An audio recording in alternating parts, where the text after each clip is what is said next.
Marfoogle News. Today, I'm a little bit under the weather, so I apologize. Everybody came down with something, so thank you guys for your patience. Iran may attack U.S. water supplies, warns the JB administration. So, of course, we have talked about, all of the different events that have been going on around the world, all of the wars that are, and the rumors of wars that are happening.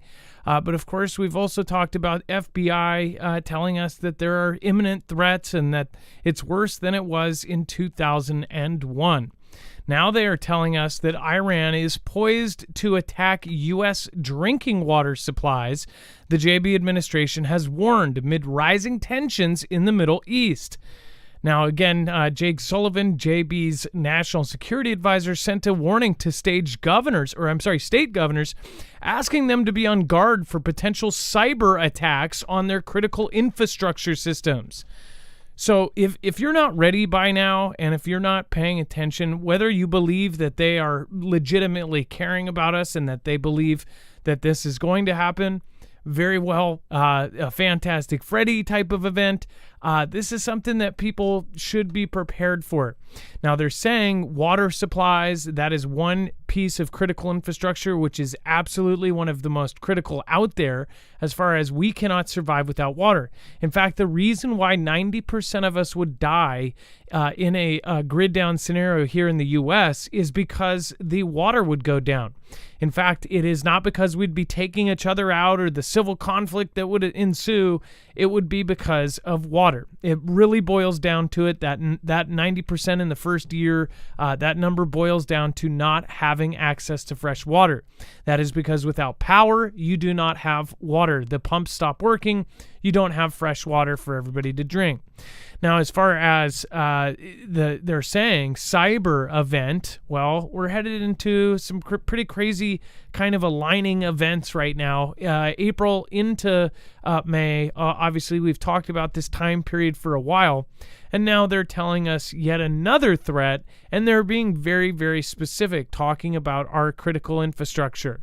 So, again, the water supply is being touted here, but of course, the other piece of critical infrastructure that would be underneath the water supply, which would be our grid. Now, we've seen countries that have their entire grid go down. We saw Venezuela go into the dark. It's a very scary thing. You know, a lot of people back when that happened thought that, oh, it's like, you know, a developing country. Venezuela is a very rich country, oil rich, and in many ways very, very, very, very rich. So it was really insane to see somewhere like that go, you know, into the dark. There's other countries that have lost huge chunks. I mean, obviously UKR lost power because of all of the stuff that's going on there. You lose power, you lose everything. They're specifically talking about cyber events. We're going to cover all of that. Again, water is something that keeps us alive. Now, a lot of you don't drink the water straight out of your tap. That's probably a good thing, and I'm sure most of you are already trying to switch over.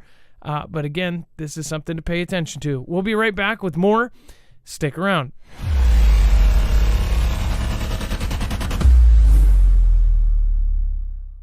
Nothing in the show should be considered legal, medical, or financial advice. The views of the callers can differ considerably and do not necessarily reflect my opinion, Dex's opinion, or anyone else who works with the show. You should always do your own research and consult with professionals. The internet is full of fake news, so please take everything with a grain of salt.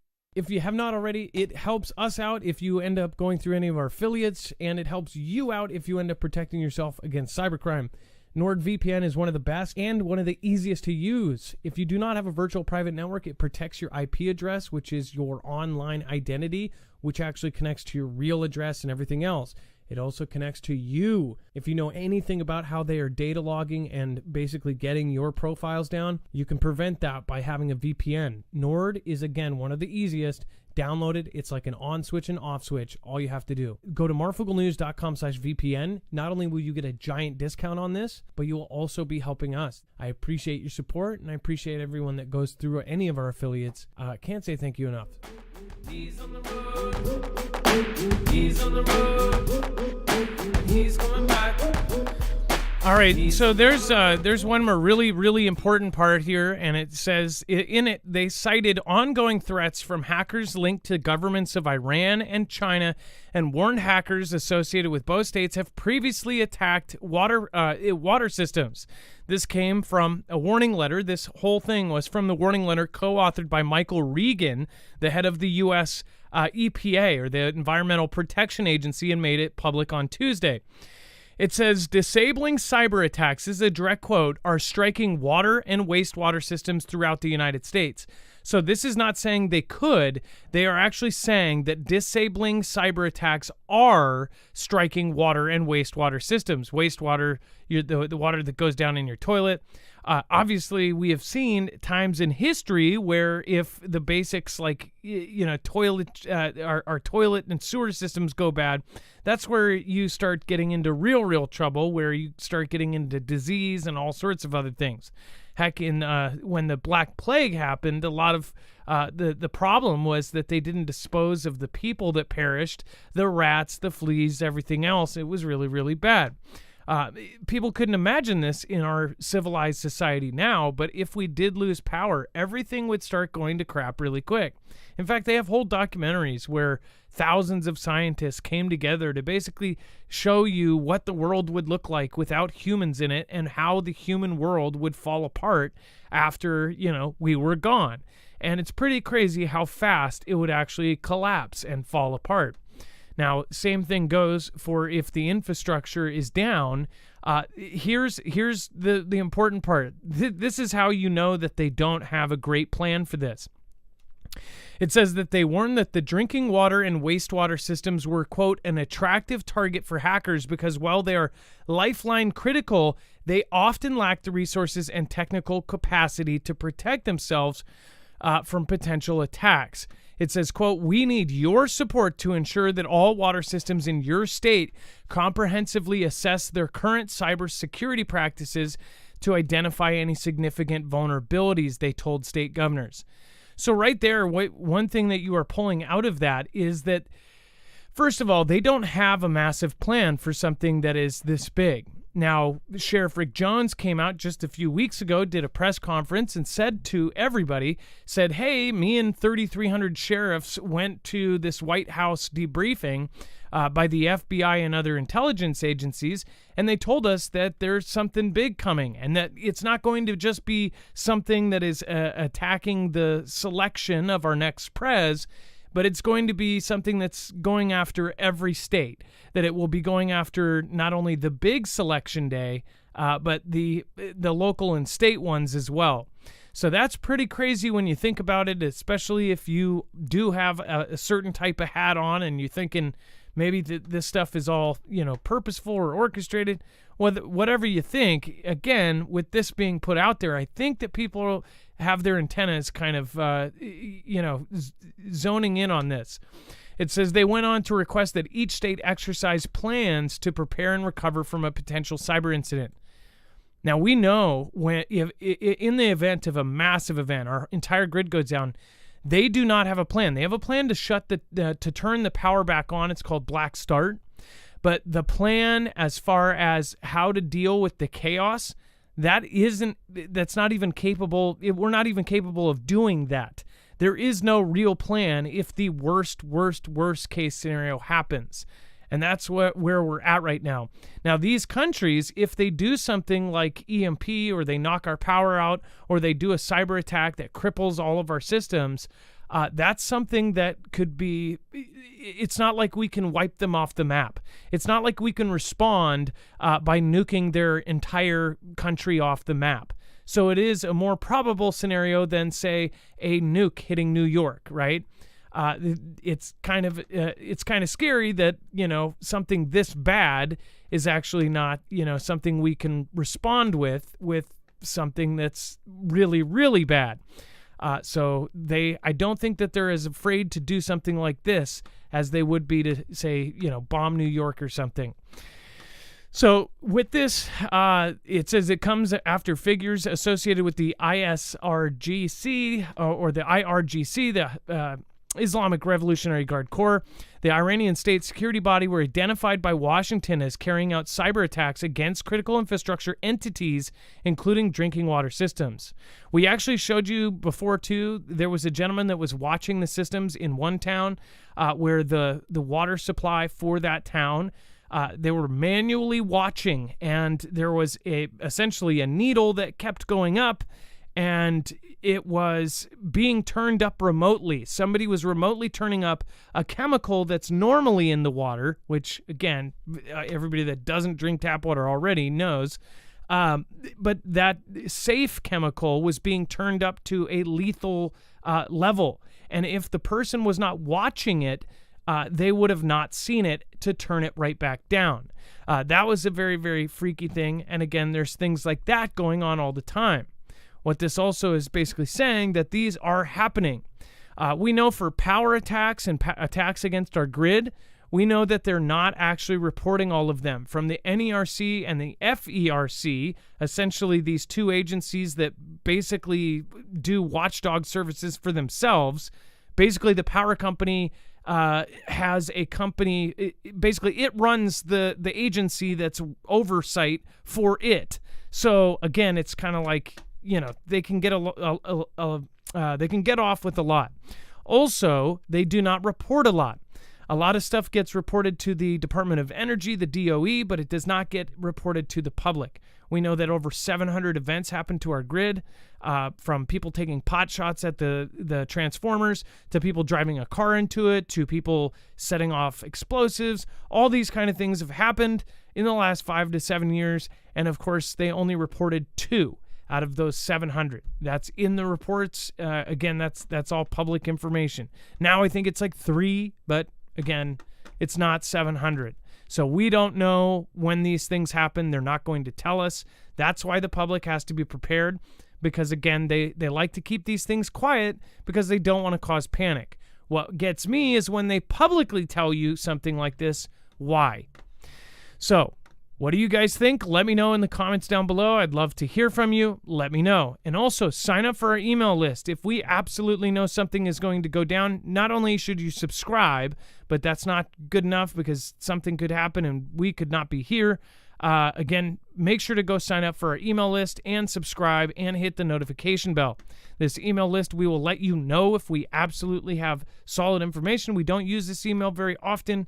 In fact, we haven't used it in the last year. If we do use it, it's usually for something that we believe is important or something that is benefiting the channel and the Foogle family. So thank you guys. I appreciate you.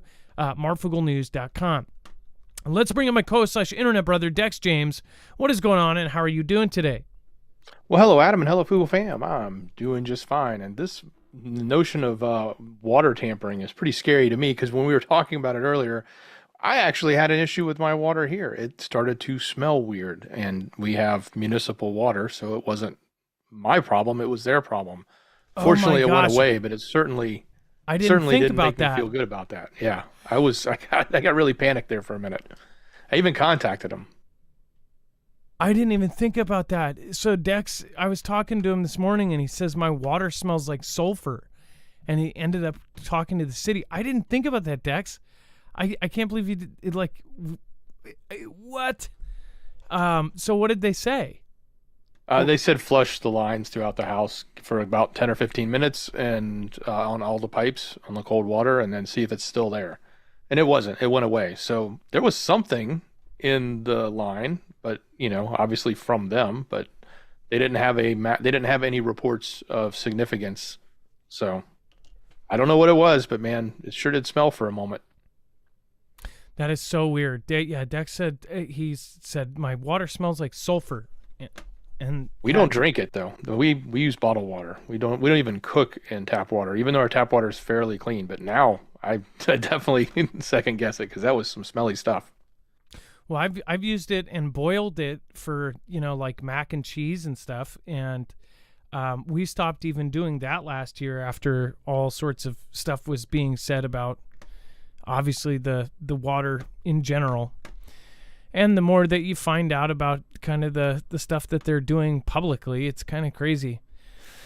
And then the French army says, prepared for toughest engagements. Dex, do you want to cover this?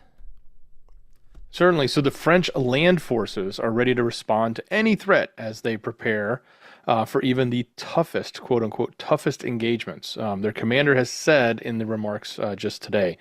So it comes from the Ground Army Chief of the Staff, General Pierre Schill, who comes after Macron had said he would not rule out dispatching ground troops to fight in UKR. So understanding that the conflict that's happening in UKR, especially on the ground, is much different than a lot of the actions we've seen of recent modern years. Probably more akin to some stuff going further back in time where there was just a lot more bloodshed, so to speak, on the battlefield. So anyway, however the international situation may evolve, French people can be certain that their soldiers stand ready to respond. So they're ready to deter any attack on France. They're ready to respond to any incident they want.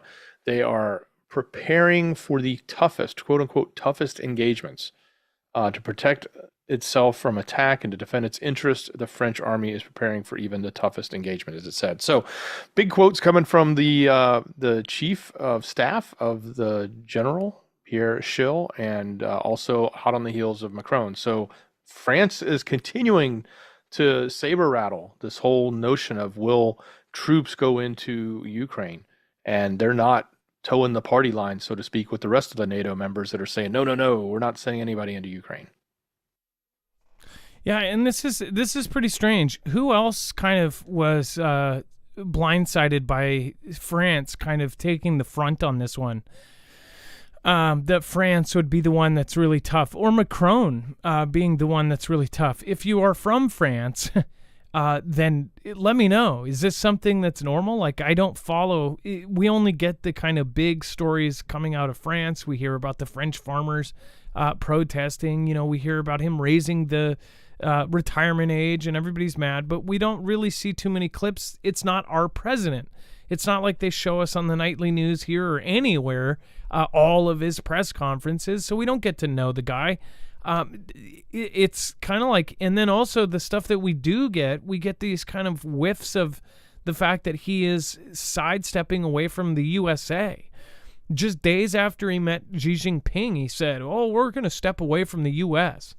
Now, since then, by the way, they've put out articles and interviews saying, "Oh yeah, we're totally back in good with the USA."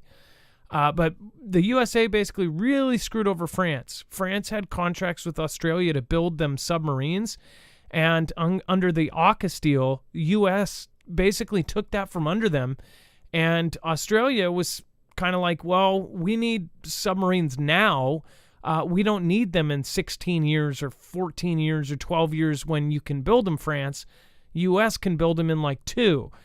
So at that time, we talked about how it was all hurried.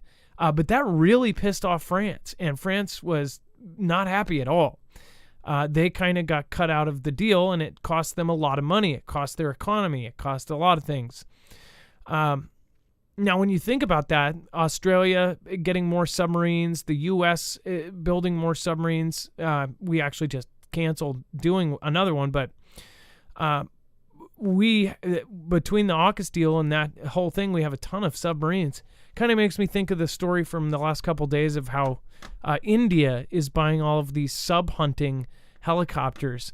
Makes me think that they're going to, be two-faced as well and side with China. But who knows? What do you guys think? Let me know in the comments down below.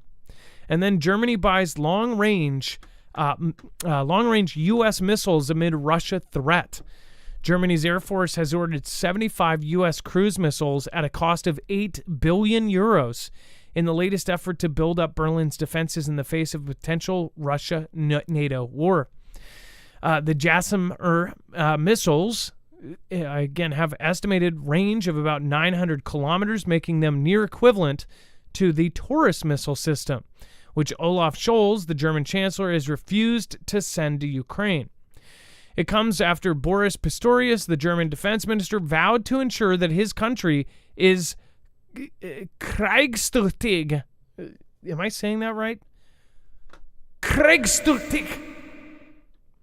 Kriegstüchtig. I don't know if I'm saying that right. I think that was close. War ready. aka war ready, okay, via a major increase in funds and resources for the Bundeswehr, the German army. So you hear a lot about these countries getting war ready, and a majority of my friends and the people in this community, they go, oh, that this is all just to scare us and to put us into a state of fear. I think we're already in a state of fear because they shut us down for 2 years. They did all this. They don't need a world war to scare us. They can do all sorts of stuff to us and scare the crap out of us without affecting the rest of the world.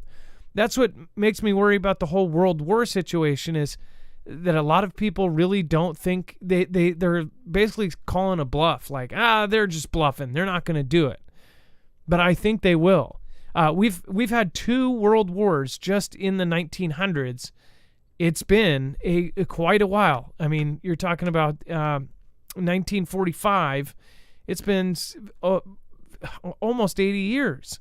So it's been a long time since our last world war. And humans are humans. They have the disagreements. Look at how split every single country is, and it's really the same playbook for every country. If you look at every country, it's the same thing that's happening in the U.S. When you look at how we're divided into this left and right paradigm, and then how we're divided into young and old, this color versus that color, this religion versus that religion, it's gotten really, really bad.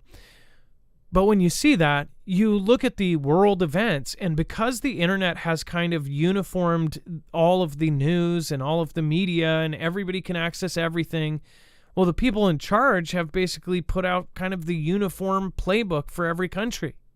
You see in France them doing the same thing. You got the truckers. You got Canada. You got the truckers versus the liberals in Canada.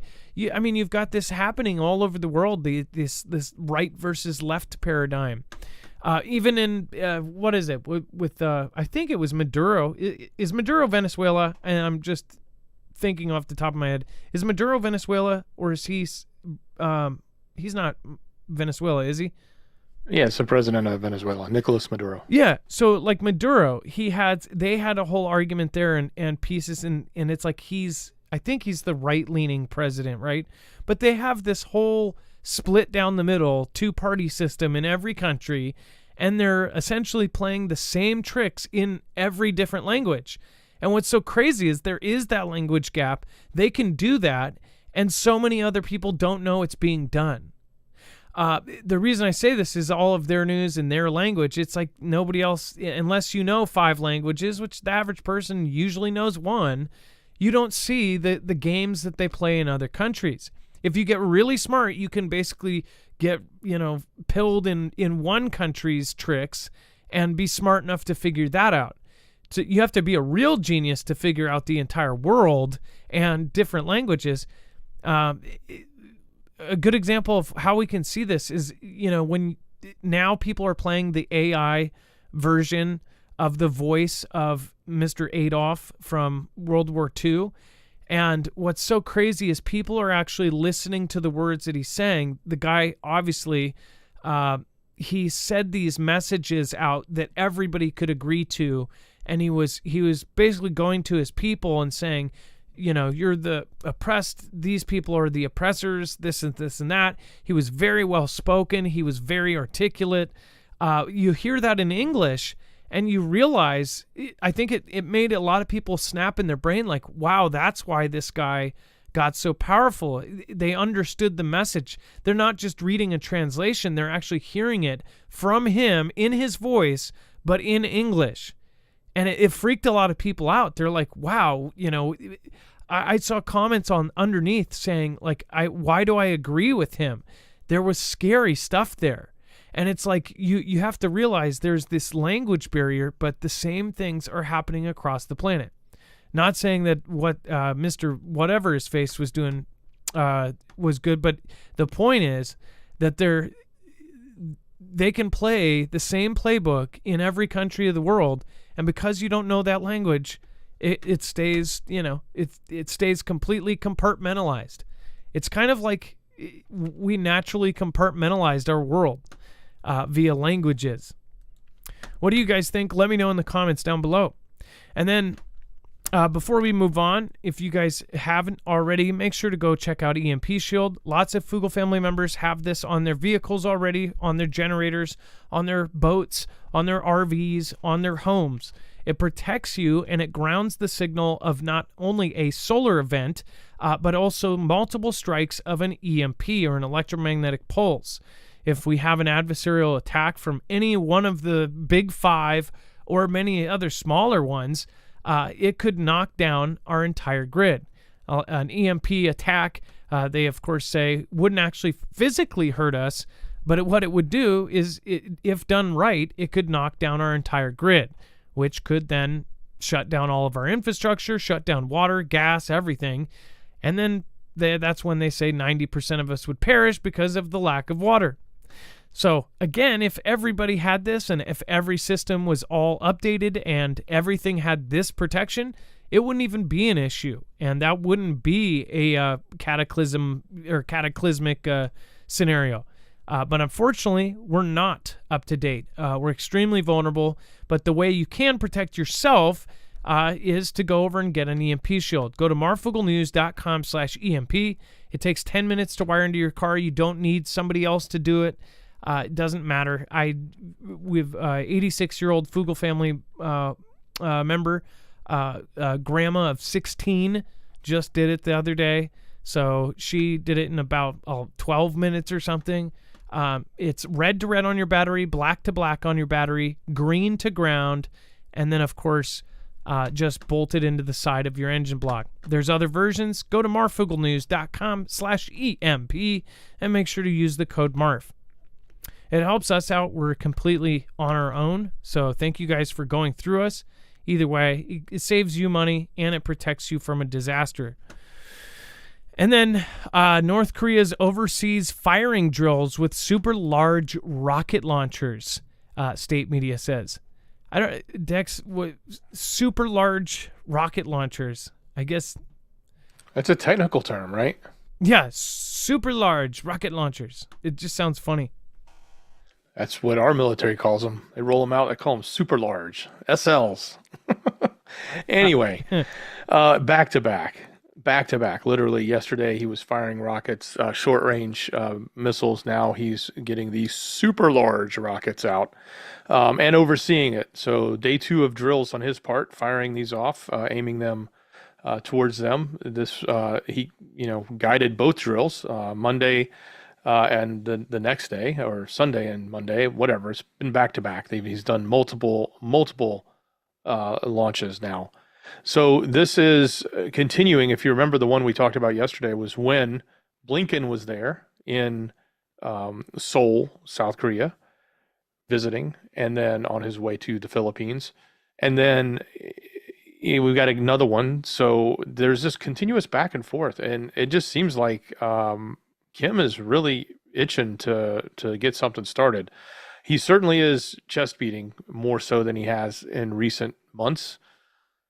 But I don't know if that's a sign of things that are changing, or if he is just crying like the little, the baby in the playpen, not getting his toys and screaming and hollering. But anytime they're firing this stuff, the scary part is all it takes is one errant misfire or something going in the wrong direction, and it can then escalate quickly, especially when it comes to drills. It can easily be interpreted as an act of aggression towards one of the other countries there, or against themselves if it's our drills. And I can see how this stuff can easily escalate from just, hey, let me show off every couple days I'm going to fire some missiles into the ocean. So a lot of people were saying, yeah, your extra large rocket, your super large rocket, right? He doesn't understand Americans. It's supposed to be supersized, right? Yeah. Wasn't it supersized? McDonald's was supersized, right? That's correct. Yeah. It's crazy that movie, Supersized, destroyed McDonald's supersized drinks. I remember being mad that I couldn't get supersized fries. I can't remember how big were supersized fries anyways. Was it just like Large is pretty large, so I can't. There was supersized fries? I mean, I think they just changed the name back to large. Yeah, they just this. Is that semantics, right? Just changed the name. Amarillo Gunrunner says, let's see here.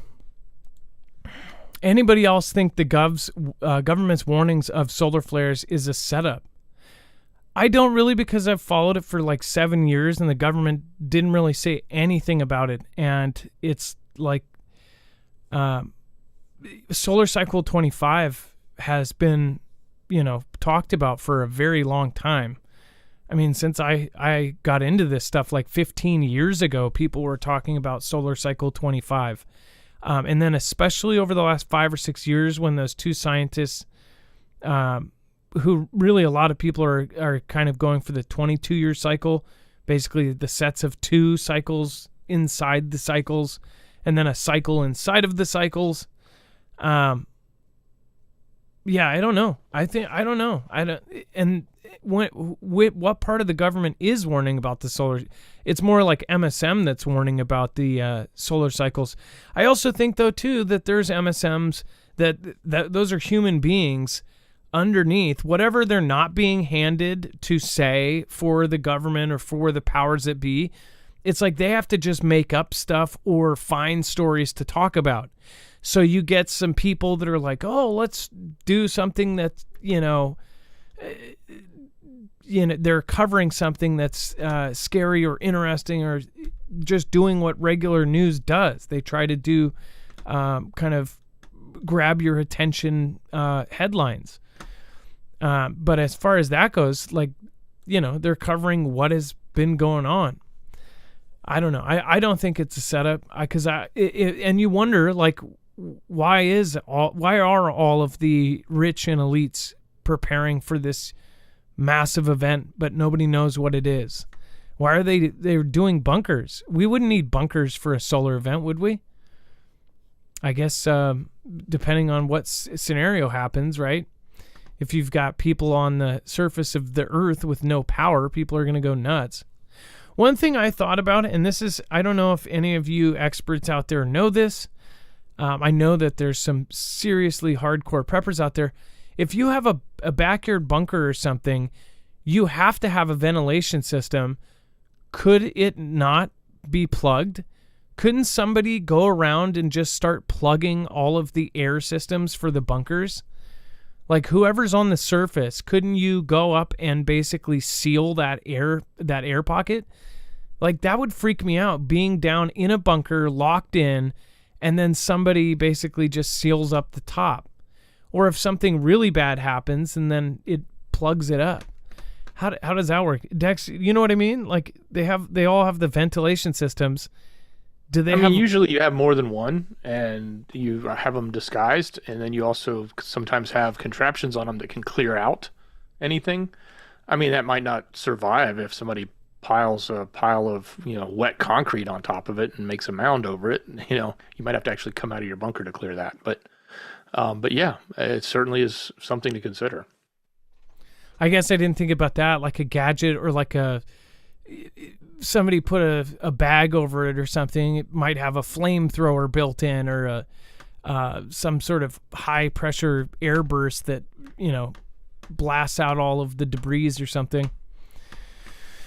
But that sounds like it's expensive. Most of the people that are doing bunkers, like I see the Atlas bunkers, the 90% of what that guy does, and I'm sure, they're good systems, but I'm sure they don't have anything like super crazy high tech.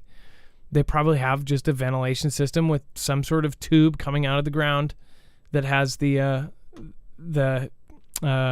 air filtration system. And let's see here. Out of Manila, Dex, you want to go over? Blinken warns China against armed attack on the Philippines.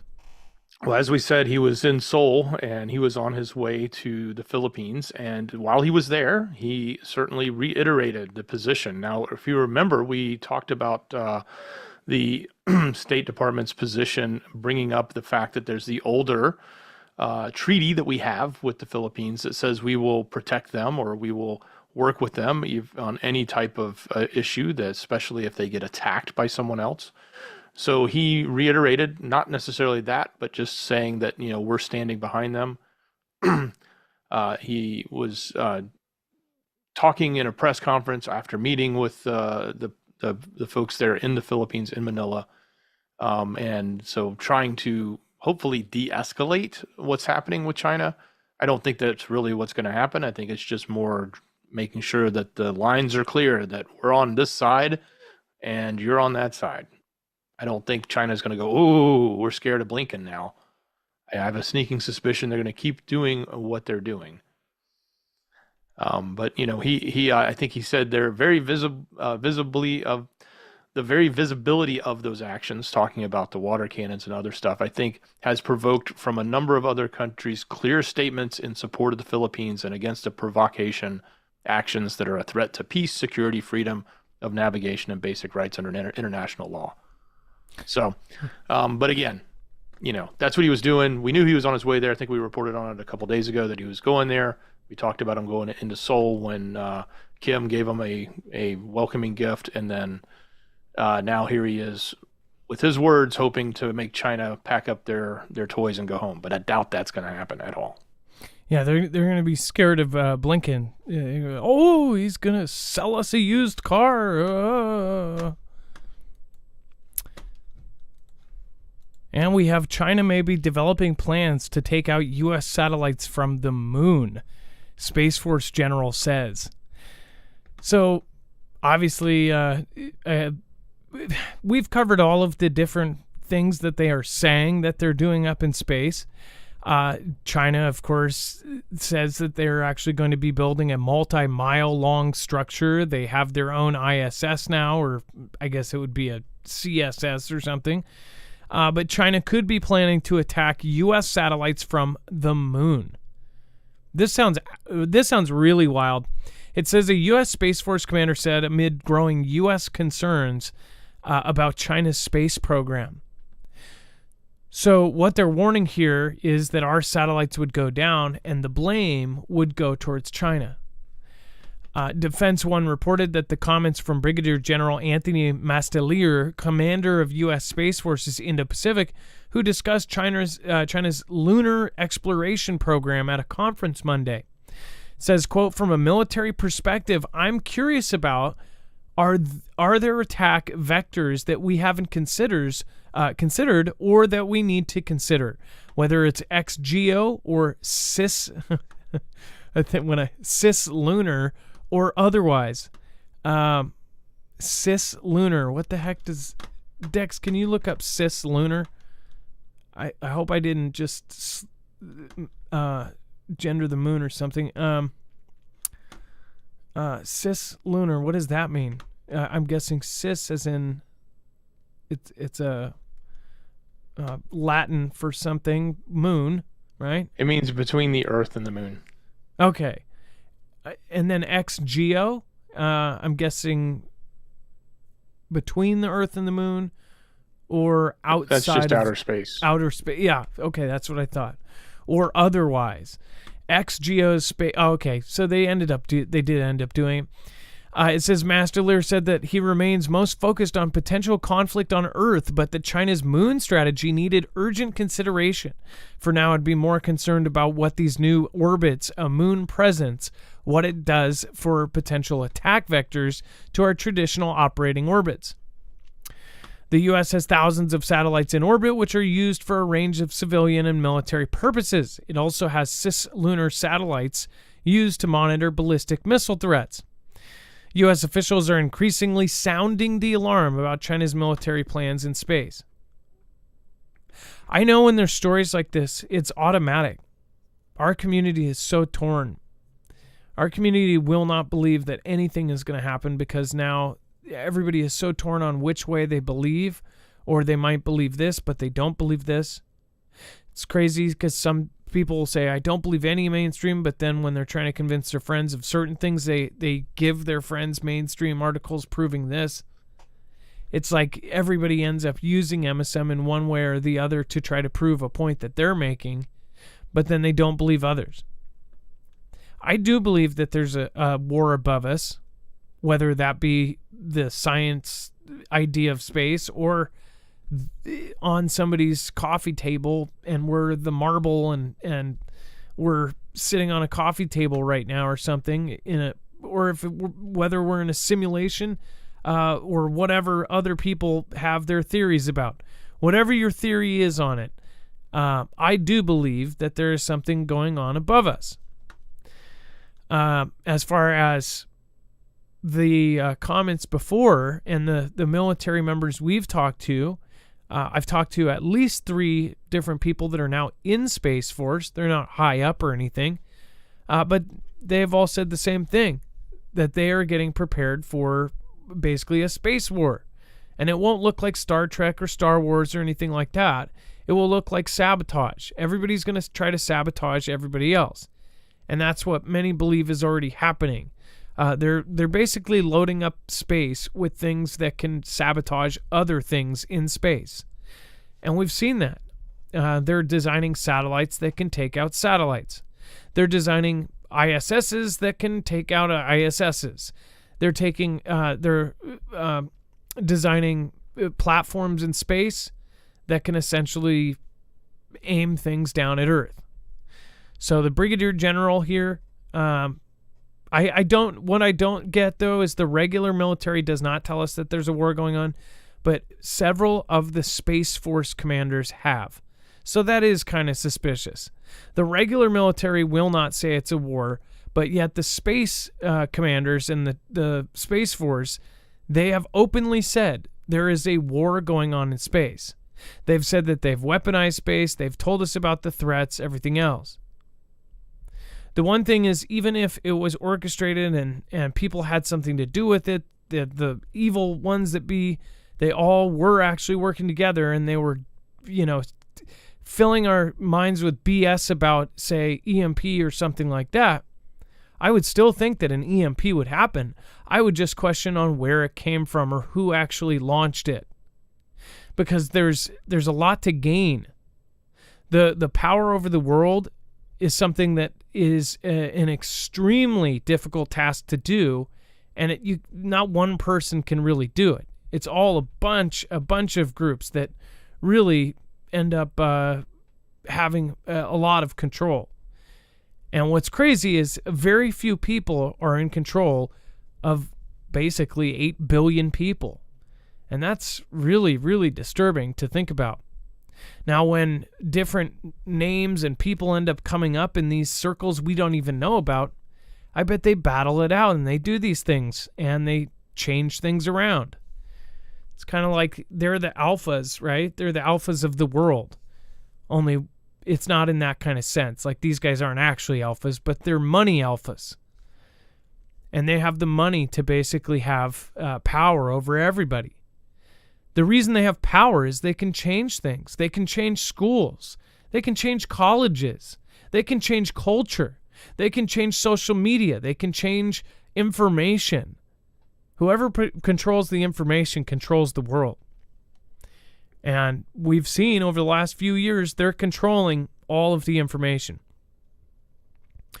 They're not controlling all of it yet, but they're on their way. Soon, channels like this will be thrown to the wayside, and you'll probably see some AI version of something like this, but it won't be this. You also won't be able to even have somebody, being careful about their words. It just won't be there. Any kind of dissent will be taken away. That's the future we're heading towards. I have hope that, I have a lot of faith that what's crazy is I think that the same faith that thinks that, somebody will stop that is also the same faith that thinks, well, maybe it has to fall apart for us to keep that. It's kind of scary to think about because I don't think we can stop what's coming, but I think we can get prepared for it. Do you guys get what I mean? Let me know in the comments down below what you guys think. Again, thank you over on DLive. Thank you, a new follower, that Kiwo. Thank you. American Patriot Party, thank you for subscribing monthly. I appreciate that. And this one is dedicated to our mods. Thank you, Kimbria and Wanna B. I appreciate that. Amarillo, thank you. Sweatin' Ministries, again, thank you. Old Combat Vet. Trinity, I just thought about yesterday. I hope your fur baby. I'm sorry that you had that happen. Praying for you. And then Israel, Netanyahu spurns JB plea to call off Rafah assault in the Strip.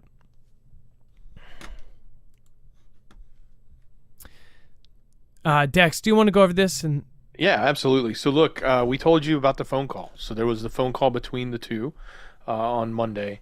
And now after that, he has come out today and publicly said, he being Netanyahu, that like he has made it quote unquote supremely clear to the U.S. president that we are determined, this is continuing the quote, we are determined to complete the elimination of these battalions in Rafah.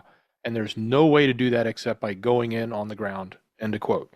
He was very adamantly clear that he didn't care what Biden said. They're moving forward. So not that he didn't care what he said, but he wasn't changing his position. Let's make sure we're clear. He's not changing his position just because he spoke to our president. So to whatever extent that happened, nothing has changed. They're still moving forward. When will this happen? We're not sure. They've been, they've been urging people to move back to the center and away from the south. We know it's coming at some point. I know there's a lot of issues about getting the humanitarian aid in there, which is probably very difficult because the only opening was down in the south coming from Egypt. And that opening's having a difficult time opening because everybody's there now and it makes it difficult. So I think, and we'll talk a little bit later, I think, about the other options and some of the things that our president is trying to do around the humanitarian aid point of view. But it's very clear that that conversation did not sway his opinion, and he's going to continue forward on the path of finishing the job. And as we've said, I think he was the one that said it before, and you've quoted this one before, Adam. It's sort of like if you go back to World War II, you're going to go into Germany, and you're just not going to bother to go into Berlin. You're going to get everything else and just leave it alone. He says you got to finish the job. Yeah, he basically said, you wouldn't leave a quarter of the Nazi army sitting there, you would take them out. So that's his angle on why he's going to do it.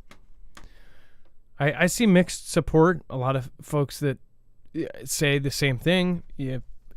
Now you said something the other day, which I haven't seen or covered anything personally about. How can't they let all of the civilians go past? And they said that they would set up and screen everybody. Why wouldn't they screen the 2.2 million people that they've squeezed into that area? If it takes months or if it takes 6 months, screen all the people that live in the other areas and they don't really have much to go back to, but screen those people and then do whatever they have to do. You said that they were doing something like that, right? They had checkpoints. Well, I recall a couple weeks ago the message was, "Hey, move people. Those that are looking for safe ground should be moving back to the center." Or they had set up areas or had created areas for them. I don't know the actual mechanics of that. I haven't studied the details of it or looked into what they were doing and how they were screening or not and what that would entail. I mean, I think it's a difficult process, right? I mean, if you imagine the bad guys are hiding within 2 million people, but you ask 2 million people to move over to the left, you assume the bad guys are going to go with them. So then that doesn't do you any good when you then go back into where they left and hoping that you can eliminate the bad guys. So certainly that screening is one thing, but that's a lot of people. You're dealing with a lot of people in a very small space with all sorts of, underground tunnels and things like that to deal with. It is a very complex and difficult situation for Israel to accomplish their goals and root out the evil people, as well as try to find any hostages that may be remaining. Yeah, and how many? We haven't seen hostage releases in a while, have we? I remember we saw there was a bunch right at the beginning. There was I don't pairs recall of anything two. Recently. There was 6 or 8 people, and then it just stopped or something. I guess it stopped when they started the assault, I guess. I don't know. Feel like it was publicized for a while and then they just stopped.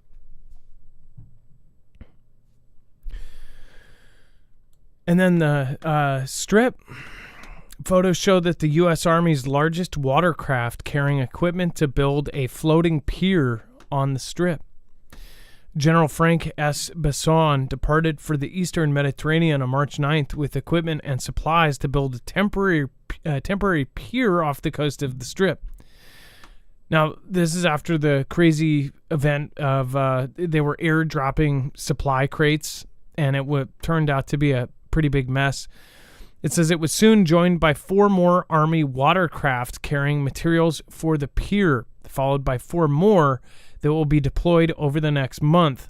A temporary pier is part of a U.S. effort to do more to support Palestinians living in the war-torn enclave.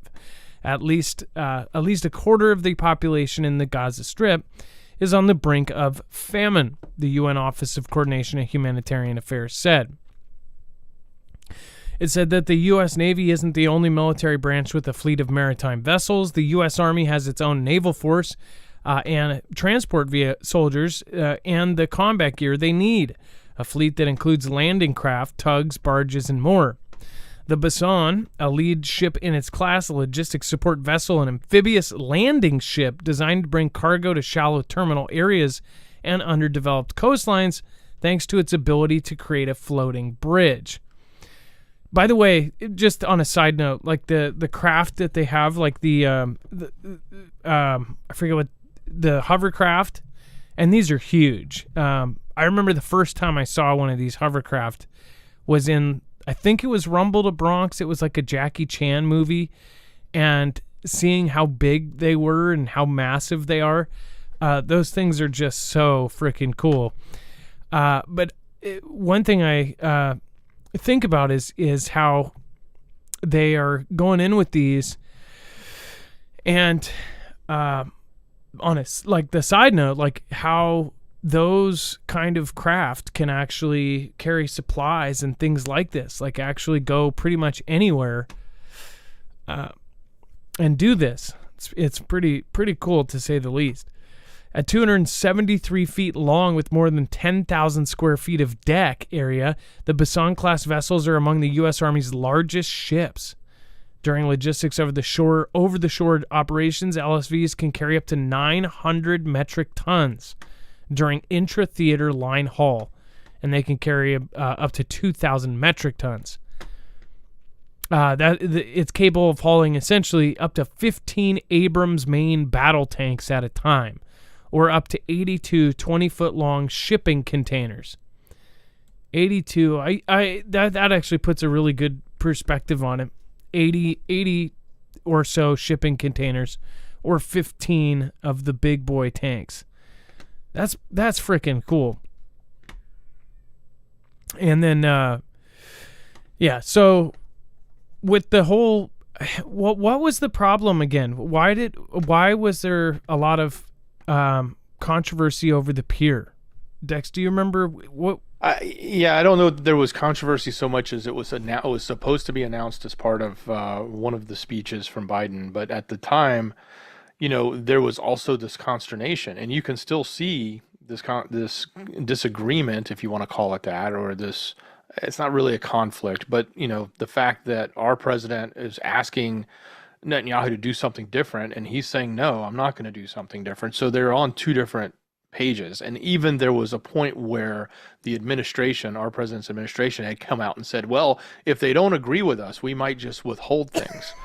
And then, of course, we backpedaled on that like a day or two later and said, oh, no, we won't withhold. They were talking about withholding military weapons. They were talking about withholding funds and other stuff that support Israel. So big sticky issues here, at least with the words. None of the actions have necessarily shown that we've done anything that's detrimental to the relationship. But now we've got this whole notion that, our current administration is really pushing for the humanitarian side of it. And he's asked for all the ceasefires for humanitarian. He's asked for, the borders there to be opened numerous times.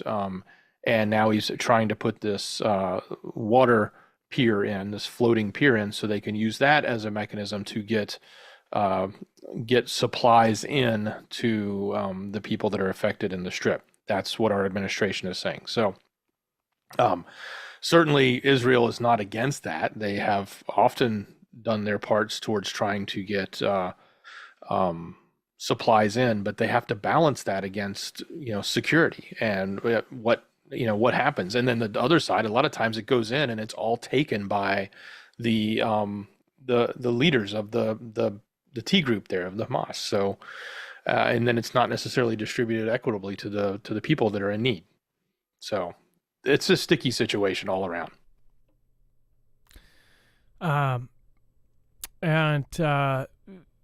Hey Rip Curl, thank you for being here. A lot of folks made comments about how Israel has a lot of power over the U.S. It's so weird right now because it seems like all of the traditional reasons why it always had kind of a hold over it. It seems like what they are doing with the culture and everything else, you would think 99% of the youth, they're probably not up for that, working like that, right? I don't know. It seems odd. And then somebody says all the politics that are involved with it. Yeah. Well, as far as Israel and how much pull they have over us, I don't know. It seems like they're shaking up something. They're going to change all of what we kind of know as traditional and normal. That's what it seems like anyways. And it's weird to think that JB actually sounded sincere when he said a couple of things about Israel. I never believe a word out of that guy's mouth, but when he did say something, I'm just saying what I actually thought when I saw him say, he's like, yeah, well, they weren't a little bit over the top. I actually thought, man, this guy's doing a really good acting job, or he actually thought that, like he was saying the truth. I don't know. I thought it was pretty nuts to hear JB and think, gosh, he almost sounds like he's telling the truth. Like when Anthony Blinken, or the other guy, Dex, who's the other guy that not Lloyd Austin. Lloyd Austin's not the guy. There's another guy that is always meeting with people, and they just remind me of like a car salesman, in that they are just straight up just spewing out the script, and they, like most of the people that do the press release stuff, they're basically spin doctors, right? Blinken, and then there's another guy that is I can't remember his dang name. Sorry, you guys. They said my grandma and my mother-in-law both had the CV or whatever. I don't know what we have, but it was right after we came home. So we've got a bad cold/flu that just hit us. And I thought, isn't it too late for that? I guess, are we going into the season, or are we coming out of the season for sickness? Are we going into it, or I thought it was over winter is when everything happens. Dex, do you know? When is the actual season? Oh, yeah, we're coming out of it. I think you're thinking of, by the way, John Kirby. Is that who you're thinking of? Yes, that's the worst. Okay. I think Kirby is the worst. Yeah, he's Department of Defense. I was looking up the administration, but yeah, he's DOD. Okay, so Kirby, I think, is the one I really think of. I'm trying to think of which one is Blinken. Hold on, I gotta see both. Blinken. This is Blinken. He's not as bad, but yeah, a lot of the stuff when he's doing his script, but you guys will instantly recognize, and I know a lot of you guys know John Kirby. We cover these guys like on a daily basis. Okay, just and I'm not making it's, and the way he lies is just I don't know what I cannot believe anything this guy says. Even if and the way he sells like what he's saying, he's like, oh, and I had cheese for lunch, and the president loved it, and That's what the president did. And the cheese on my sandwich? Absolutely. No, the president absolutely loved it. Loved it. You guys know it. Cheese on the sandwich. I mean, isn't that just a perfect cheese on the sandwich right there?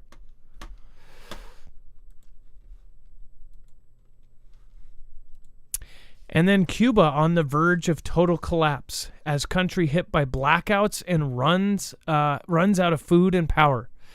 Well, it seems like there's going to be a huge change somewhere. So Cuba's also been working with China and Russia. They're building training camps there. They're building a surveillance center in near Havana and Veradero. And I believe Santa Clara has some stories that came out of it. But so in Cuba, apparently they have all sorts of power outages and things going on. Whenever these things happen, everybody always says, like, oh, this is a practice run. What if they really are? Usually it's about like regime change, and it's a 3-letter agency going in and basically screwing with stuff. The first thing they do is knock out the power, and then they knock out communications. But they said, that Cuba is on the verge of a total collapse as the country has been hit with blackouts and residents taking to the streets calling for food and power. Does this not remind you of what Venezuela went through? It says the crisis has seen the Cuban government approach for United Nations for aid to address its food shortage as the Caribbean island goes through its harshest economic crisis in 3 decades. The communist regime is resulting hereto unseen cries for help to other countries. The country has been hit by U.S. restrictions, a weak tourism industry, and a decaying domestic product, which has left the proud independent nation on its knees. In an article of Bloomberg, author Juan Pablo Spinetto writes that the situation has brought about a rare display of social unrest. Which, and they're asking, they never really asked for anything. It says he adds that the last time it happened in July 2021, the regime contained it with a crushing force. Spinetto writes that the economic situation is a huge challenge for the Communist Party of Cuba that has controlled the nation's life since Fidel Castro's revolution in 1959. He says that despite the archaic embargo posted on the nation by the U.S. during the Cold War, it is not responsible for the food shortage, since Cuba has been able to import more than $7 billion worth of agricultural produce since 2001. It says Spinetto adds that the embargo is also not responsible for the departure of 5% of Cuba's population, more than 500,000 of its residents between 21 and 23. These are young, educated Cubans escaping hunger, economic mismanagement, and political repression. I wonder where they're escaping to, guys. Spinetto writes, the crisis can't be fixed without fundamentally changing the country's centralized, state-controlled model where bureaucrats rule over every aspect of public life. It says he adds that this political change, which must come from within Cuban society, threatens the survival of the regime and the future of the revolution, an unacceptable risk for the well-fed guard that still runs the country. That's the essence of the conflict right now. This situation also represents a significant test for the region and an opportunity too, yet the most foreseeable scenario is now one of uncertainty and chaos. Dex, it sounds like they're going to do a regime change, does it not? Well, they're certainly making the case for it. I don't know if that'll actually happen. I don't know that, China, Russia, even Venezuela, for that matter, would want to see that happen to Cuba. So, but it certainly looks like things are getting very extreme. They're getting even more extreme than they were before. They were pretty bad before. Now they're getting to the next level, and I think it's probably one of the things we'll probably start seeing flooding in on Florida, just like we're seeing it from Haiti. Well, it's like, and then we see Haiti, all of that going on. Why are if a country's not in war, they are falling apart. In the last 5 years, if a country is not going to war with somebody, they're completely collapsing. It just seems like this is not a good time for the world. So, yeah, it's not getting great. And then before we move on, just a reminder, go over and check out Energy. Again, they have the Energy Tactical, the Flex Tactical. If you guys haven't checked this one out, it is a solar generator that not only is modular, but it is expandable up to 96 batteries. It's silent. This is actually the same unit that just won the STTR Phase 2 contract, and it's going to be shipped out to the U.S. Army. Army doesn't care if it's pretty or if it has Bluetooth connectivity and takes selfies. They care if it's going to work and work every time. Again, this is a incredibly well-built machine. It is built like a tank. It's almost as strong as one with 1,500-pound latches, steel reinforced frame, built-in heated batteries for extreme cold temperatures, and of course, it has built-in grounds. It has everything. This thing is absolutely awesome. Make sure to go check it out. marfooglenews.com/energy, INERGY. The one thing that I would say is this is going to be a wait. It's a few months to get your hands on it. Obviously, you can do the option, go get one on Monday from Amazon or some company. But what I will say is you will spend almost as much, and when it comes that day when you actually need it, almost I think all of their competitors that do an expandable thing like this that are directly comparable to this, when I looked to represent one because I wanted to affiliate for a solar generator, this is what I think that people should have. I looked at almost every one of these ones out there, and their top competitors, few of the ones that you would get on Monday, go look at the company that actually has them and owns them. They are directly tied back to a country that we've been talking about a whole lot. So go look at the company, look at who it is, it's a front for, and then you will see why you should probably not get it, especially with what's being said about all of the back doors being put in all of our electronics. This is a really, really good choice, and it will run when you need it to run. And it will keep you going. You can get power from the sun. It's silent. Nobody's going to know you have it. You can run it inside. And again, it's going to last a very, very, very long time. It's built like appliances used to be built. Go to marfooglenews.com/energy, INERGY, and make sure to use the code Marfoogle. Not only will you save, but you'll help our independent channel at the same time. And then, let's see here. We have Florida. Dex, do you want to go over the Air Force's dream of mounting a laser weapon on an AC-130 Ghost Rider is dead? Which we covered. We covered when they were going to do this, but apparently it's not going to work, right?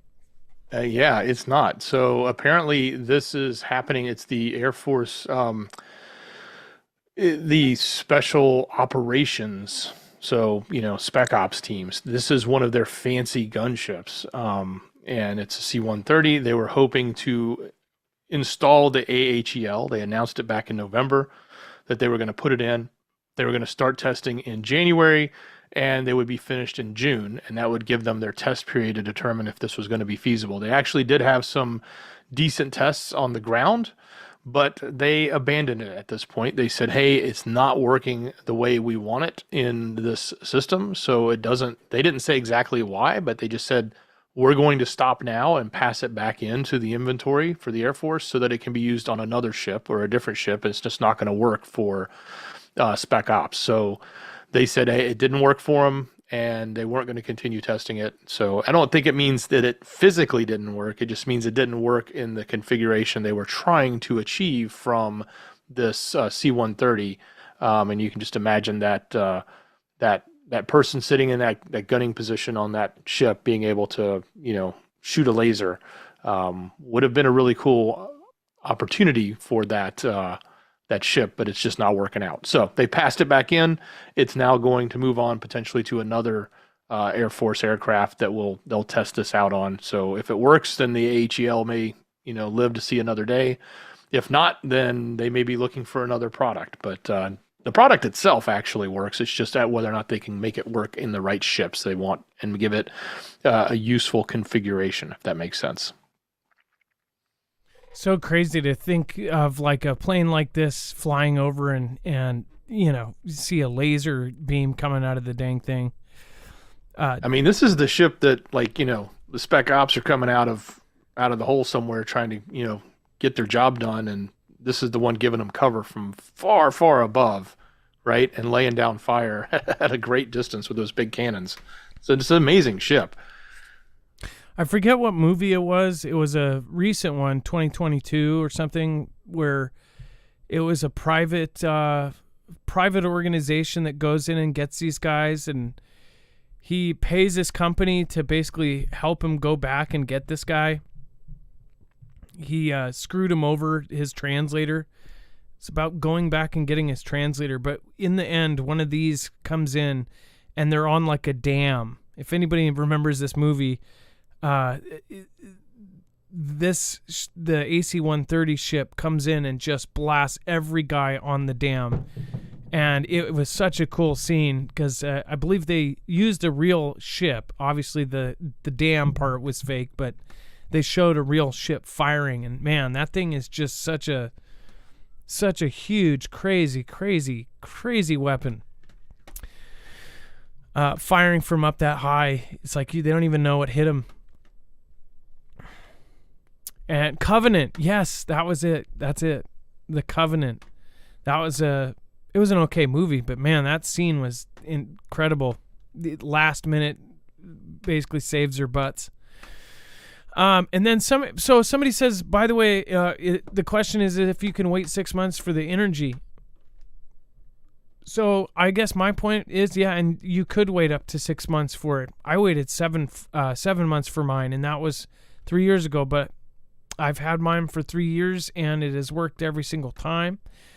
Think about it in this scenario. So we're a year without power. On day 3, you try to use some knockoff generator and something goes wrong with it.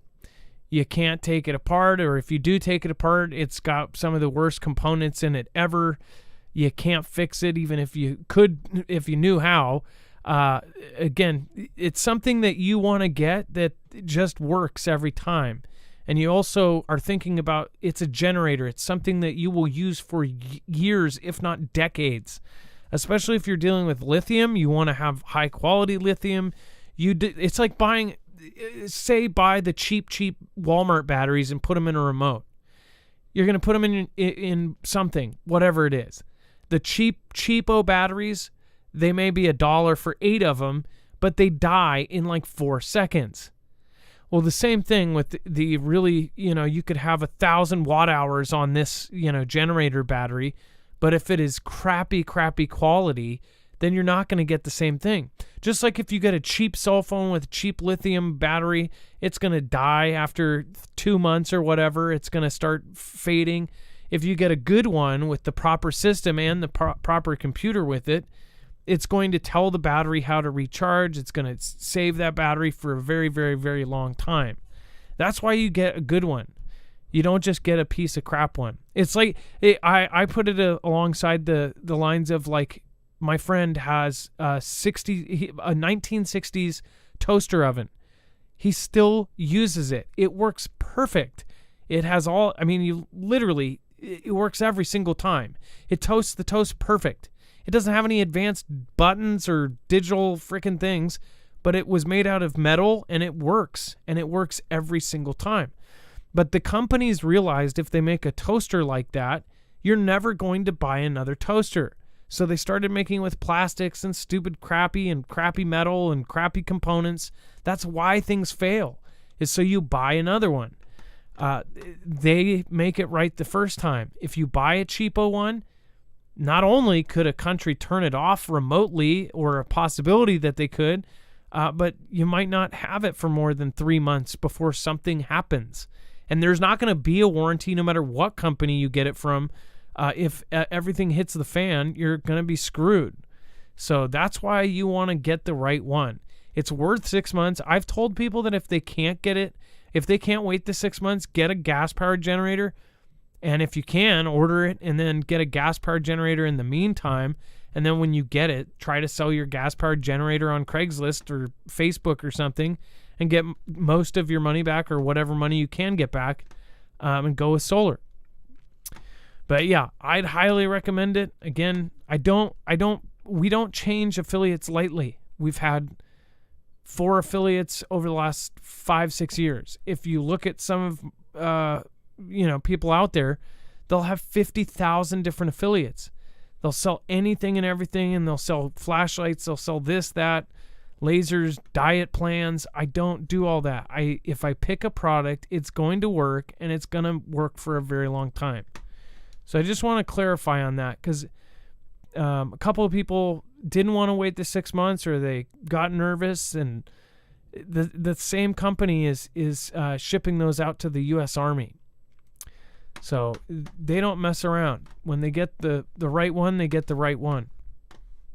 I think that speaks huge volumes about how good it is.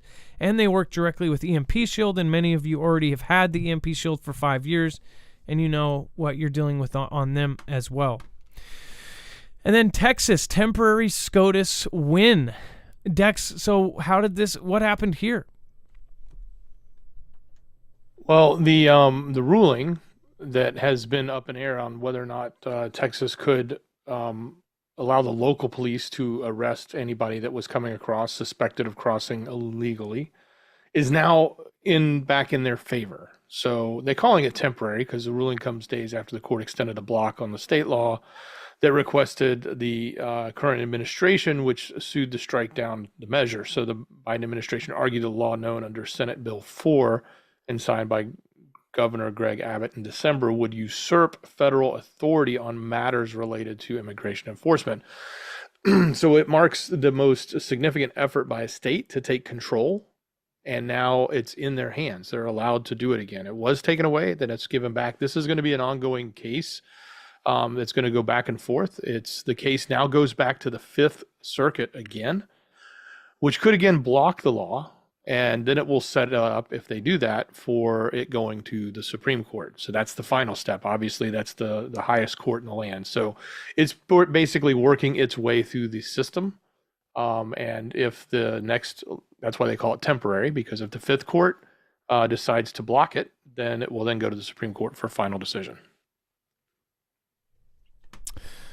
So we'll see what happens, and we'll end up updating you guys. If you haven't already, make sure to subscribe and hit the subscribe button and the notifications and click the all to find out what ends up happening. Snow Leo, thank you. Amarillo, Stephen McMahon says, off to work. Love y'all. God bless you. Keep heads on a swivel. Will do, Stephen, and thank you. Thank you, Darren. Thank you, Billings. I appreciate you. Thank you for subscribing. Carol. Thanks to our mods tonight, Rip and Chance and Jammer and everybody else that made it tonight. Ilea, if you did make it. I know you were sick last week. I'm hoping you guys are all better. But yeah, obviously it made it up here from California.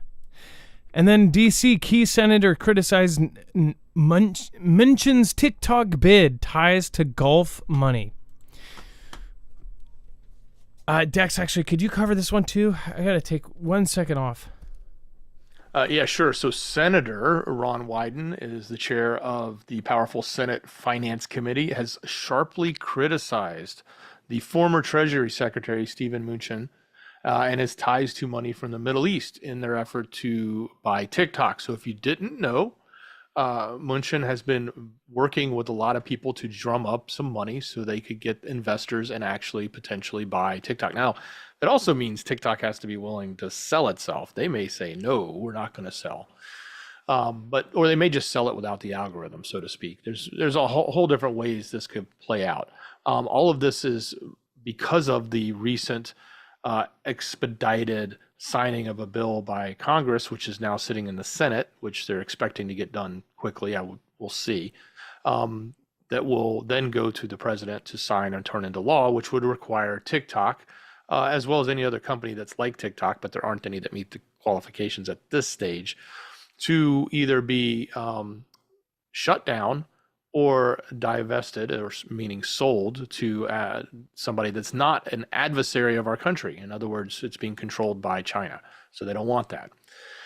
So the solution here is Munchin and others are trying to get money together to buy it. Now, this article is sort of throwing slack at him because of him being tied to the T-Man's organization in the past, but they're also throwing some shade at him because he's grabbing money from the Saudis as well as other potential countries there in the Gulf states, which I would assume would be the UAE, which, by the way, I think it's the UAE that's invested in Twitter or X with Elon. They've got about 4.6% of that. And I would say rightfully so, but they certainly have big pockets. If you know, UAE and the Saudis have billions and billions and billions of dollars because of all the oil money they have. So they're a right place to go to if you're looking for money. So the question here they're asking is this the right thing to do? And then there's a lot of other questions that are going on in other circles online, if you guys want to go look into that, about the other people that are involved with Munchin and their backgrounds, which could also add some questionability as to who would actually be in power of TikTok. Even if China doesn't have it, does that mean someone else that may be doing something more just as nefarious, or potentially have just as much control over something as powerful as TikTok, which at the end of the day, I know a lot of us here don't use it, but it's basically the most attention time spent of our teenage and youth right now. So if you're ever going to program that audience in some way, shape, or form, that is the place to do it. It's no longer the Saturday morning cartoons. It's no longer the cable television. It's no longer Facebook. It's no longer, any of the other socials. It's now, or even Snap. Even Snap's still there, but it's TikTok. That's where their time is spent. And if you're going to manipulate that generation as it ages up, that's the platform to manipulate them with. And some of you history buffs may be able to answer my question, but why? So one thing I don't get about the Saudi family and the royalty there and everything else, why didn't the powers that be that run the rest of the world, why didn't they take over? Why didn't they go in and just conquer something like the Saudi Arabian? Like, these Saudi Arabians are richer than the rest of the world combined. They make so many billions of dollars per day. It's absolutely insane. It is. I don't know if they're. I mean, they've got to be trillionaires. How could they not be? Maybe every time they get close, they buy another gold dispensary machine or something. I don't know. But that makes me think that they have like some sort of working deal. You could say, well, nobody wants to take over Saudi Arabia because nobody actually wants to deal with those kind of conditions and run the place or whatever. It's almost like I would think that they just kind of put the Saudi royalty and let them be the rich ones there, but they're not in true control over it, right? The thing is they have militaries, but they're not as strong as the U.S. military or Russian military or Chinese military, are they? That's one thing I don't get. Like, I guess why didn't somebody go in there? If the oil is worth so much money, you would think that 50, 60 years ago, somebody would have went in there and just taken them out, and then they would control the oil for the rest of the world. Why did they let them keep the oil in Saudi Arabia or some place like that, right? Well, we tried it in Iraq and we tried it in Afghanistan and even Syria to some extent, and didn't work all that well for us. So, and that's what most people thought about that. Why haven't they gone to war with Saudi Arabia, or have they? To the history buffs, has Saudi Arabia has it been attempted to conquer it? They have a military. It's easier to work a partnership with them, which is what we did for ever until the last few years. It seems like we've had a phenomenal partnership with them, so it's easier to have a partnership where we gain and they gain, and they they manage the country than us trying to take it over. In some that's- extents, you can say we took it over in a different way. We didn't do it with bullets. We did it with, finances and financial gains. Yeah, but that makes me think that they kind of let them be in power because nobody wants to take over. It's kind of like a lot of people say about Russia, that Russia doesn't actually want all of Ukraine. They just want the Russian-speaking parts because they don't want to run the Ukrainian parts of it. They just want the Russian parts of it. But the conditions there too. I mean, they in Saudi Arabia, they've built a lot of really crazy places with their money, and like all the malls, you walk into a mall, you're going to be comfortable as you are in a mall here. But in the desert isn't a great place to live. I get that, but you would think it's a money machine. It's a money printing machine. If you ran that country, if you took it over by force, you would have endless money. Not so much now. I mean, the whole world's trying to move away from oil. But yeah, 50, 60 years ago. So yeah, let me know in the chat. By the way, chat, let's do a quick roll call. And I know it's a little bit late to do it, but let's do a roll call and say hello. Just a general province or a state. You can find other Mafia members. And then if you don't pop into chat, pop in for the roll call. I know that a lot of people are, daunted by hopping in. But if you've never hopped in before, say hello. Of course, love to shout out some new names here. And again, if you haven't already, please subscribe. And much appreciated. Let's see here. We've got Birmingham, Alabama in the house. We've got Wyoming, Daniel Sen, Arizona, Lisa Davis, C. Buxton, Bubba One from FEMA Region 5. We have The Work, What is Going On? BC, Canada, Seeking Truth. Y'all know I'm in Texas. Camirado, What is Happening? Lakeland, Florida, Long Beach, California. What is Happening? Wings and Wags Patriot. Shirley, we've got from Tennessee. We've got Kenneth Risner. What is Happening? West Coast, New York State. Hello. We have Melbourne, Australia. Nice to see you, Gainer. And then Annie, Michigan from St. Clair. Thank you. What's up, Marf from Tennessee. Matthew Thomas. Nice to see you. Kristen Ober. The End is Near from San Antonio, Texas. West Palm Beach, Kristen Ober.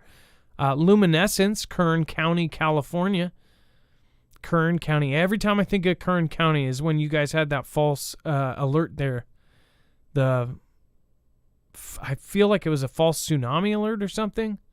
I covered it early in my YouTube videos. Kern County, California did a false alert right after the Hawaii missile alert. It was very odd. Michael, what is happening? We have Home with a Clarkson. We have DuPont. I'm that one on DuPont. Sean James, what is happening? The Work and Big Chase. Thank you. Kathy Piana from Hawaii. Thank you.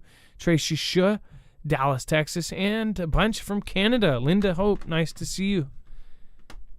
Nice to see all of you guys. Gina Brown, Whidbey Island, Washington. Gina, local. And Northeast Washington at Ginny Martin. I don't know if Dave or Laura are here, my friends. They're great people.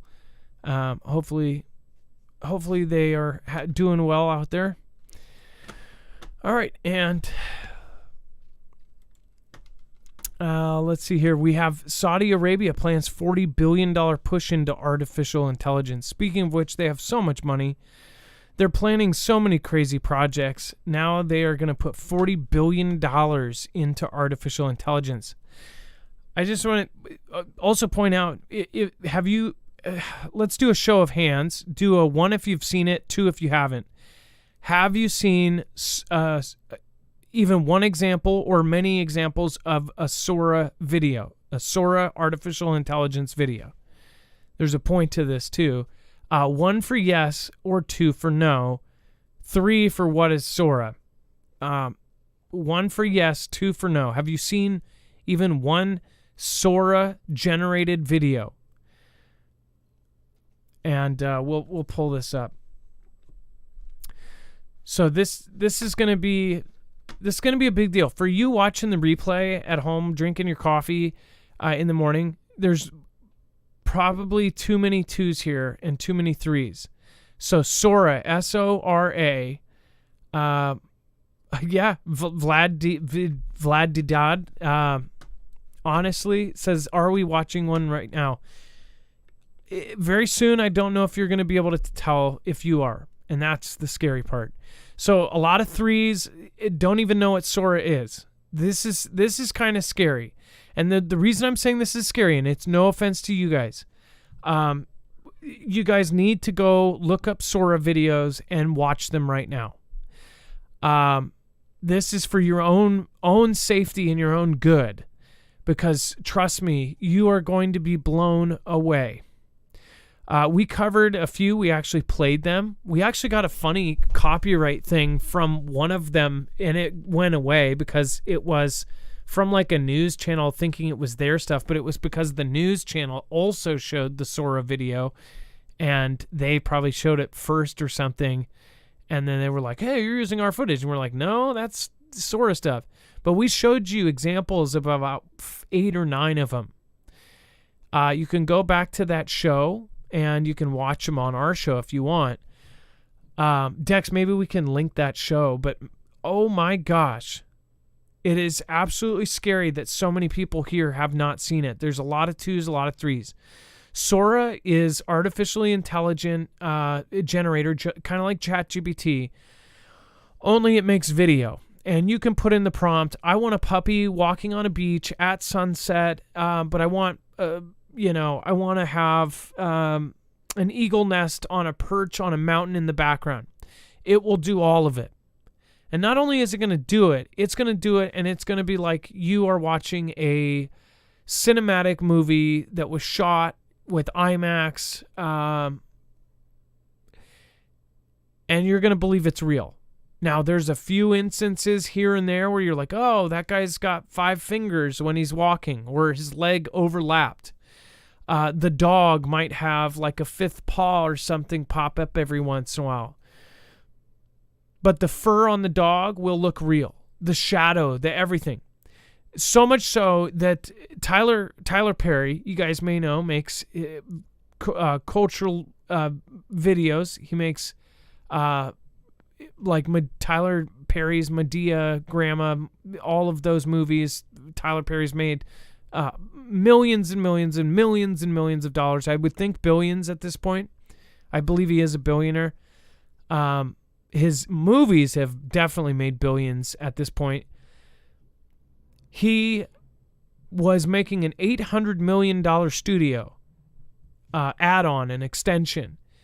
After the Sora, this is how big it was. After the Sora demonstration where they put out the videos to the world, which was about 16 or 24 videos, something like that, with the prompt that the people typed in and what it produced, that he canceled that add-on and that additional that studio. That is so terrifying that the biggest movie makers in the world are basically saying, wait, no, we're not going to buy a studio and have people do this. We're going to type it into a computer and it will do it. If it allows you to, and the people that have the power to do this, if they know the owners of the Sora, and if they have the power to turn off restrictions, they could have JB saying, it's the end of the world as we know it, and I need you guys to tuck your head firmly in your butts and say goodbye. It would be so realistic you would not be able to tell the difference. Once you go watch Sora videos, come back tomorrow. This is your homework for tonight. Go watch Sora. There were so many people that said too. It is so terrifying. It is so absolutely mind-blowing. It is. You will say the same thing, and you'll go, "Wow, you were right, Marf. This is mind-blowing. It is terrifying. It is scary."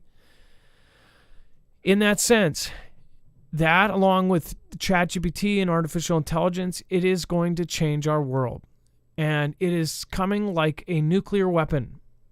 hurling at us at breakneck speeds. And once you see those videos, you're going to understand why people are so afraid of artificial intelligence. But back to the story at hand, they're putting $40 billion to create a fund to invest in artificial intelligence, according to 3 people briefed on the plans. The latest sign of the gold rush towards a technology that has already begun reshaping how people live and work.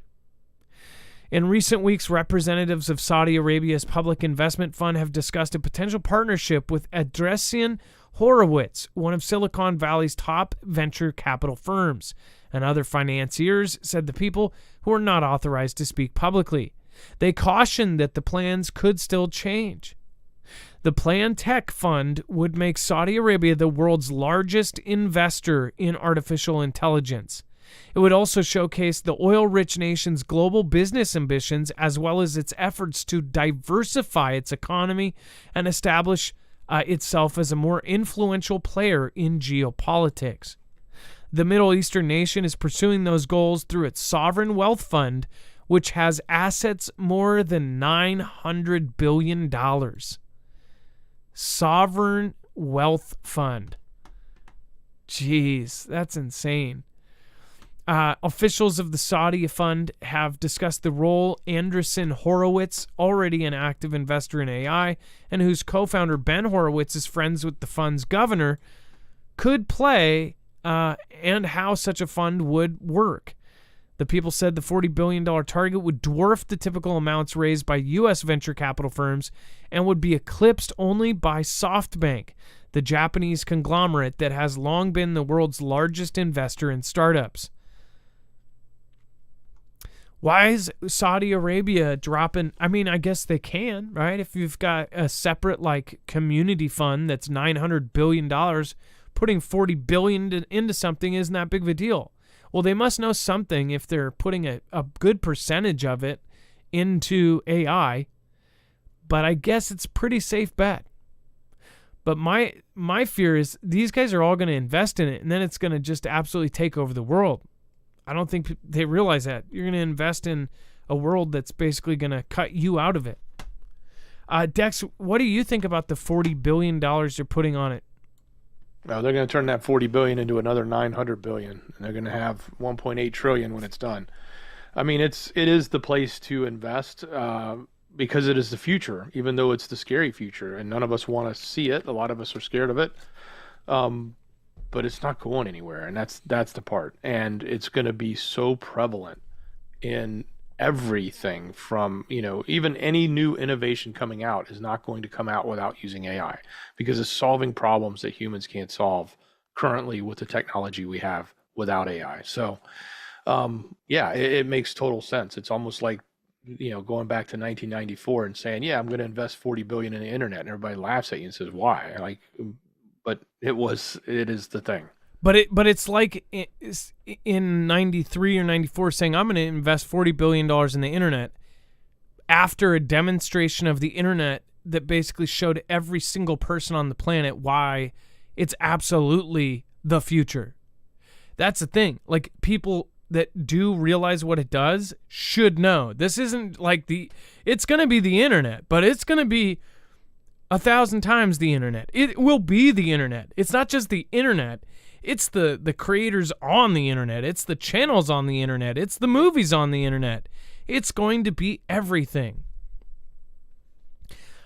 And I think that there's going to be people our age, like what do you think is going to happen next? My predictions in 10 years, young kids are going to watch artificially created content, and they're going to create algorithms that will brainwash the youth to only like artificial intelligence. They won't want to watch human being creators. Oh, this is boring. It's not scripted. Oh, but it doesn't have any, 3-second pops like I like. Like it changes every 3 seconds when it's artificially intelligent. Oh, well, they're going to find some sort of video algorithm that makes you feel a certain way. Heck, they could make something visually like, now YouTube has ASMR that makes your ears, buzz. I don't get the ASMR thing, but I've had friends that tell me that it makes them feel good, that it actually gives you a physical feeling because the sounds make your ears tingle and stuff, and that some people actually are really affected by it. Think about a video that does that and is secretly made to be addictive. Then you have youth watching full-on like geopolitics shows when they're 14, by the time they're, or 10, because they're going to introduce it younger and younger, and it's going to be something that's actually addictive. They're going to have kids content that's completely generated, and it's going to be training them on whatever they want you to be trained on, whatever their goals are for the next 30 years. That's my predictions for this. And once you see Sora videos, you'll understand what I'm talking about. It's absolutely terrifying. And it's not like I want to be a doom and gloom about this, but look at what it is. And then combine that with human mistakes. Oh, goodness. And human emotions. I think a lot of people are going to be really sorry we invented it. But then some people in the mid-rim will be very happy and very rich. Before we go, make sure to have yourself some food. If a disaster does happen, if you don't have, more than 3 days in your pantry, like most people, definitely think about getting yourself some freeze-dried food. It lasts 25 plus years. This is one of actually the most affordable ways to get freeze-dried foods. We picked this affiliate because not only is it one of the most affordable ways you can get a 1 month or a 3 month package of freeze-dried food, but it also will help our channel at the same time. Not only that, you'll get a gigantic discount. So it is one of the most affordable ways to get yourself stocked up. And again, you can get a 3 month for as much as $200 off, and then they rotate in. You have to check what is current. 1 month for $60 off. So go check it out, marfooglenews.com/prep. All you need is that link. You don't need a code or anything. Again, that will help our channel, and it will save you a lot of money. That's 3 months of food. That means a month for 3 people, or a month and a half for 2 people, or 3 months for 1. If you're trying to, get 12 months of food ready for multiple people, I'm sure you realize that's going to be expensive. So definitely a good idea to try to get the most bang for your buck. All right, and let's see here. Stephen McMahon, thank you so much. Amarillo Gunrunner, thank you for being the top supporter tonight. Sweatin' Ministries says, God bless. Well, thank you. Thank you, Rip, for being here tonight. Thank you for, of course, modding. And, of course, make sure to go check out marfooglenews.com/friends. Dex, thank you so much. I appreciate you. Much love. Great job, brother. And make sure to go check out our latest Marfoogle News video right here. You can click here and find our other channel. Again, if you're watching the replay, right here will be the way to get to our other channel and our latest video. So you guys have a good night. Be safe, be prepared, and Marf out. It is now time for the shoutro. It's not an outro. It's not a shout out. It's a shoutro.